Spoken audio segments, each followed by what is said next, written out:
Сәлеметсіңдер ме балалар? Сабақтың тақырыбы мамандықтар.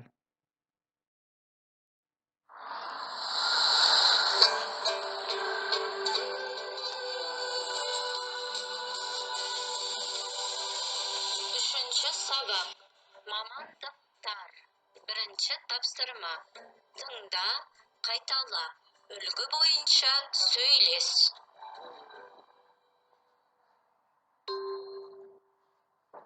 Дәрігер, аспаз, суретші, мұғалім. Бұл кім? Бұл дәрігер.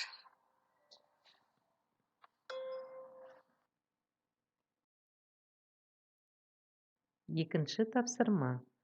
Толықтырып оқы. Дәрігер емдейді. Мұғалім оқытады. Суретші сурет салады. Аспазшы тамақ пісіреді. Үшінші тапсырма. Суретке қара. Ойлан. Сұраққа жауап бер.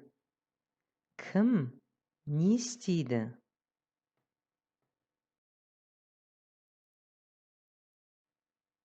Тапсырма. Тыңда, қайтала. Оқы. Үлгі бойынша сөйлес. Алмабек, мынау кім? Бұл суретші. Суретші не істейді? Суретші сурет салады.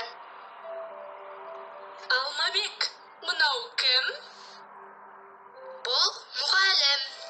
Мұғалім не істейді? Мұғалім оқытады. Алмабек, мынау кім? Бұл дәрігер. Дәрігер не істейді? Дәрігер емдейді. Алмабек, мынау кім? Бұл аспаз. Аспаз не істейді? Аспаз тамақ пісіреді.